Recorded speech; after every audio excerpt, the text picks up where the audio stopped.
आज Doubtnut app download करें। Doubtnut पर अपने सभी गणित, रसायन विज्ञान, भौतिक विज्ञान और जीव विज्ञान के डाउट्स का करो सफाया। बस प्रश्न की फोटो खींचो, एक ही प्रश्न को क्रॉप करो और तुरंत वीडियो सोल्यूशन पाओ। अभी डाउनलोड करें। हेलो दोस्तों, आपका प्रश्न है लिथियम अन्य क्षार धातु की तुलना में भिन्न व्यवहार किस प्रकार प्रदर्शित करता है? कोई 4 बिंदु लिखिए। तो चलिए इस प्रश्न को हल करते हैं। तो दोस्तों यहाँ पे जो क्षार धातुएं हैं ये कौन से वर्ग में आती हैं? दोस्तों सबसे पहला वर्ग है आवर्त सारणी का और इसमें आता है, सबसे पहले हमने इसमें रखा है लिथियम को। लिथियम दूसरे दोस्तों तत्व है यहाँ पे सोडियम का, तीसरा तत्व है यहाँ पे लिथियम सोडियम पोटेशियम, इसके बाद है रूबिडियम, सीजियम और फ्रांसियम। तो दोस्तों लिथियम का जो परमाणु क्रमांक है वह कितना है? 3 है, आप देख रहे हैं यहाँ पे, जबकि सोडियम का 11 है, पोटेशियम का परमाणु क्रमांक 19 है। अब दोस्तों यहाँ पे अगर इनका इलेक्ट्रॉनिक विन्यास बनाएं तो लिथियम का इलेक्ट्रॉनिक विन्यास क्या आएगा? 1s2 2s1। सोडियम का बनाएंगे तो 1s2 2s2 2p6 2p6 और 3s1 और पोटेशियम का बनाएंगे तो आएगा 1s2 2s2 2p6 3s2 3p6 और यहाँ पे आएगा 4s1। ठीक है, तो यहाँ से आप देख सकते हैं जो हमारा लिथियम है, लिथियम का अंतिम इलेक्ट्रॉनिक विन्यास क्या है, मतलब बाह्य कोश में कितने इलेक्ट्रॉन है? यहाँ पे 1।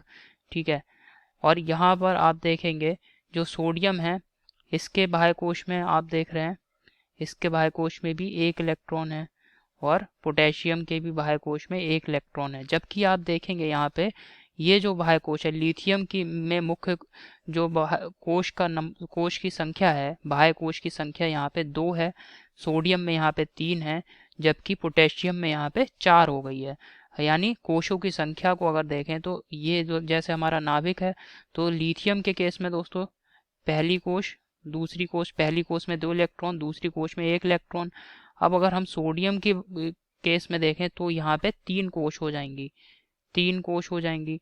पोटेशियम में दोस्तों 1 कोश और बढ़ जाएगी। तो इस प्रकार आप देख रहे हैं जो लिथियम तत्व है क्षार धातु में, तो लिथियम का आकार जो है परमाणु आकार सबसे छोटा है, क्योंकि लिथियम में आप देख रहे हैं 2 ही परमाणविक कोश हैं, जबकि सोडियम में जो बाह्य कोश है वो तीसरी कोश है, अर्थात 3 है इसमें कोशों की संख्या सोडियम में। पोटेशियम में दोस्तों 4 हो जाएगी। तो यानी लिथियम जो है, लिथियम का जो परमाणु है इसका आकार बाकी के सभी क्षार धातुओं के आकार की तुलना में कम होता है। ठीक है, और इसी कारण दोस्तों जो लिथियम है ये अन्य क्षार धातु से असामान्य व्यवहार प्रदर्शित करता है। अब यहाँ पे देख लेते हैं इसके 4 मुख्य असामान्य व्यवहार क्या क्या हैं।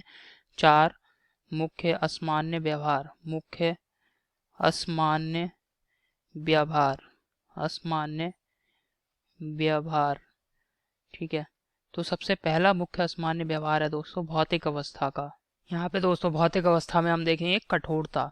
तो जो लिथियम धातु है, लिथियम धातु दोस्तों सामान्यतः कठोर होती है, जबकि अन्य क्षार धातुएं जो होती हैं अपेक्षाकृत मुलायम होती हैं, मतलब इतनी मुलायम होती हैं कि इन्हें हम आसानी से चाकू से काट सकते हैं बाकी की क्षार धातुओं को, परंतु लिथियम जो है बहुत ही कठोर धातु होता है। दूसरा दोस्तों मुख्य अंतर है, मुख्य असामान्य व्यवहार है नाइट्रोजन से संयोग।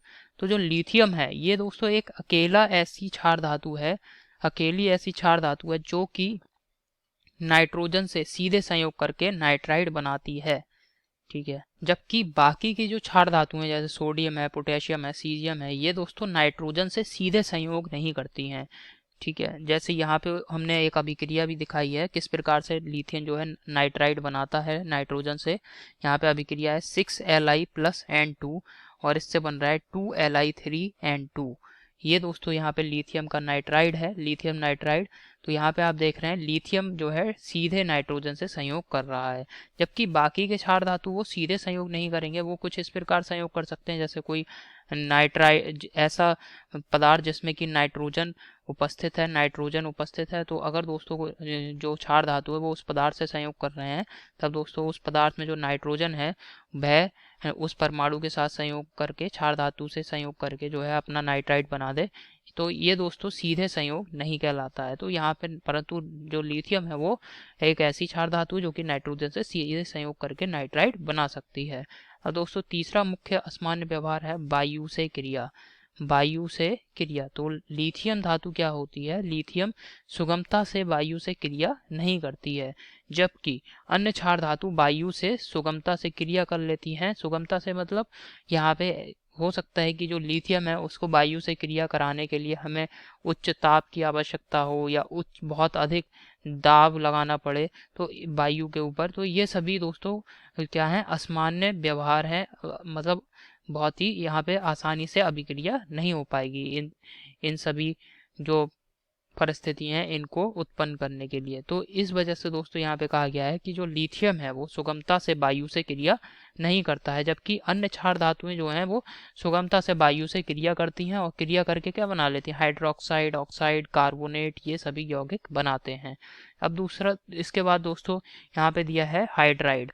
हाइड्राइड देखेंगे तो आप देखेंगे ये जो लिथियम है ये दोस्तों 700 डिग्री सेंटीग्रेड से 800 डिग्री सेंटीग्रेड के मध्य जो तापमान है इस ताप पर हाइड्रोजन से संयोग करके अधिक स्थायी हाइड्राइड बनाती है, जबकि जो हमारी बाकी के क्षार धातुएं हैं सोडियम, पोटेशियम, सीजियम, फ्रांसियम, इन सभी के जो हाइड्राइड होते हैं वो स्थायी नहीं होते हैं, वो अस्थायी हाइड्राइड होते हैं। तो ये दोस्तों चार मुख्य असामान्य व्यवहार हैं जो कि लिथियम जो है वो अन्य क्षार धातुओं से धातु की तुलना में प्रदर्शित करता है। तो आशा करता हूँ आपको समझ में आया होगा। धन्यवाद। कक्षा 6 से 12वीं से लेकर नीट, IIT, JEE वो एडवांस के लेवल तक 1 करोड़ से ज्यादा छात्रों का भरोसा। आज ही डाउनलोड करें डाउटनेट ऐप या व्हाट्सएप करें अपने सारे डाउट्स 8400 400 400 पर।